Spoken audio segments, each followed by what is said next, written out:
You meet a woman you're drawn to. She's intelligent, she's attractive, she carries herself with a certain power. And for a moment, the conversation flows. It's a meeting of two equals. But then a strange and subtle shift happens inside you. The air gets thicker. Suddenly, you're no longer just in the conversation. You're being graded on it. An internal monologue starts running, a quiet but persistent hum beneath your words. Am I doing this right? Does she approve of me? Am I saying the right things to be seen as a good man? The interaction is no longer a connection, it is an audition.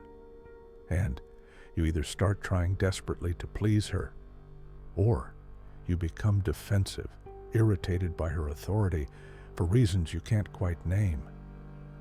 If this feeling is familiar, this sense that your romantic life is just a series of tests, you're constantly failing, then the diagnosis is simple.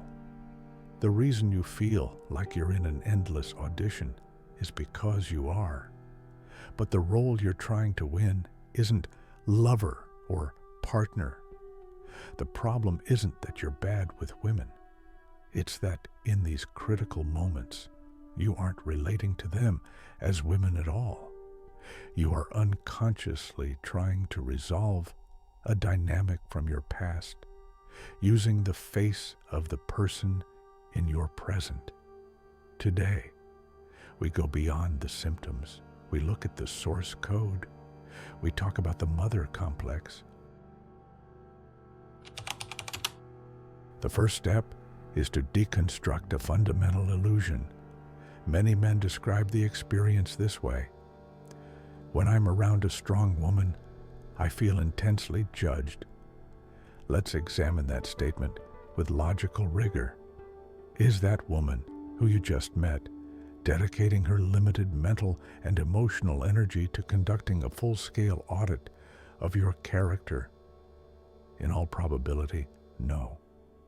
She's likely thinking about her day, her own insecurities, or what she wants to get out of the conversation.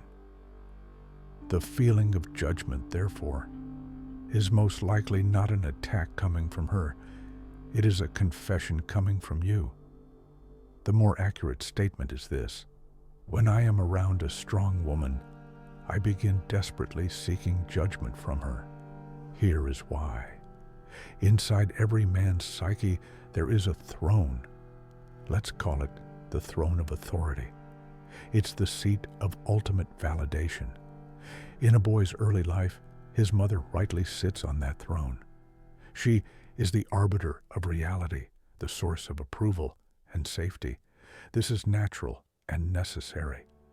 But a boy becomes a man when he asks her to step down, thanks her for her service, and takes that seat himself. The man caught in the mother complex has never done this. His throne is vacant. And so he walks through the world with an empty seat at the center of his soul. When he encounters a woman who displays any of the archetypal qualities of the mother, authority, wisdom, nurturing, or power, his psyche has a single panicked reaction. Finally, a candidate for the throne. You don't feel judged by her. You feel judged because you have handed her the gavel, put a crown on her head, and begged her to tell you that you are finally good enough.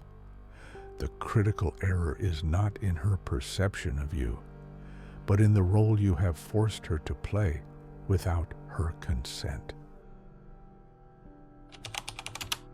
So, what is the deep mechanism that drives this behavior? Why does this mental habit have such a powerful grip? The mother complex is best understood as the first compass. Every child is born into an unknown wilderness. To navigate it, he's given a compass. That compass is his mother. She is his reference point for everything. Safety is north. Disapproval is south. Nourishment is east.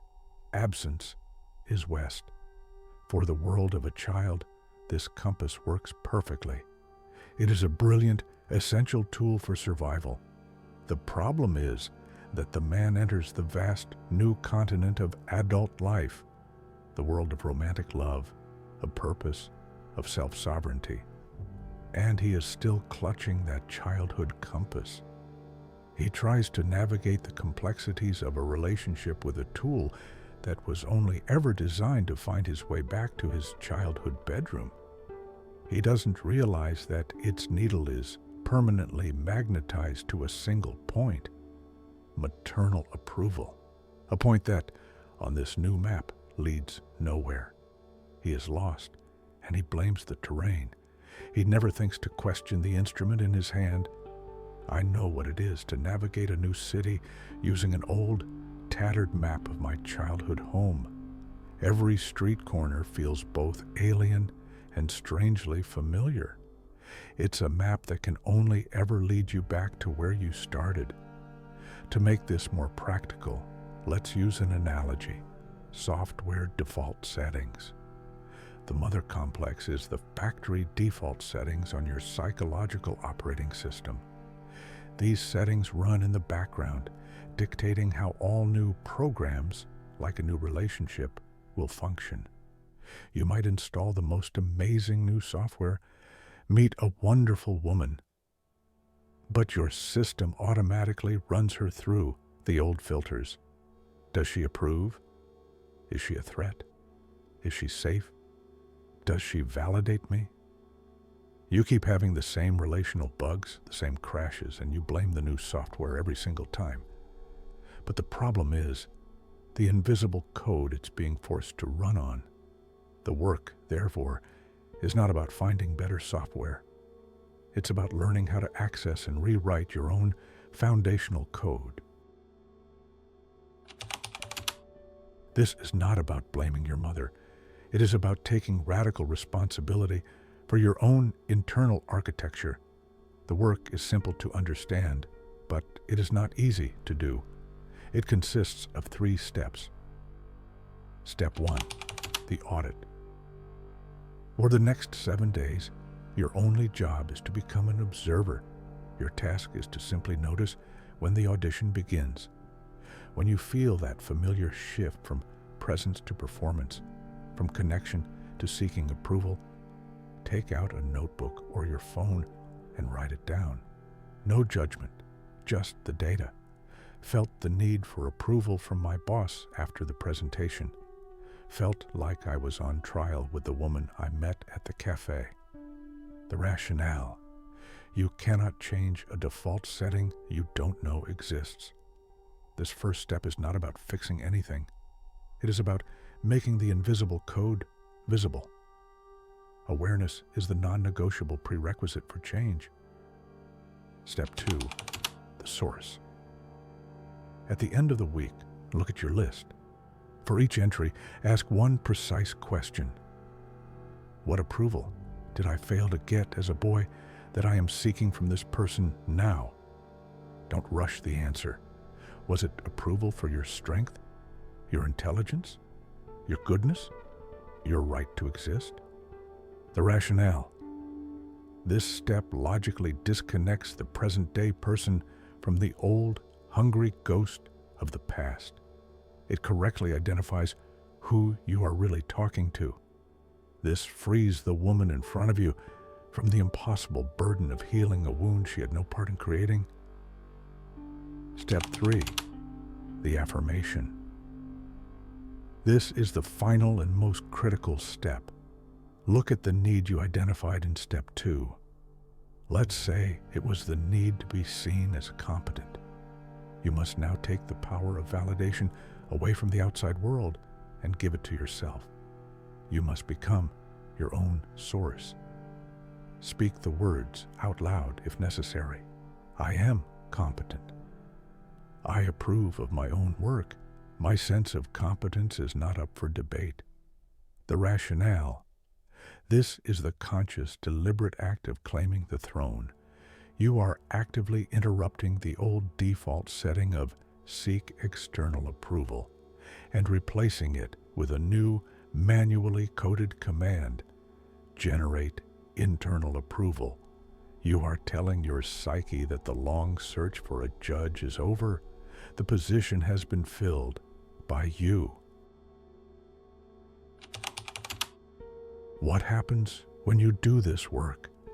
What does it actually feel like to move beyond this complex? It is not a sudden lightning strike. It is a quiet, gradual settling. The first thing you notice is the silence. The frantic internal monologue of, "Am I doing this right?" begins to fade. In its place, a genuine curiosity arises. Who is this person in front of me? You start to feel your own 2 feet planted firmly on the ground. When you speak to a powerful woman, you're no longer a boy looking up at a goddess on a pedestal. You're a man standing on his own ground, meeting another sovereign adult on hers.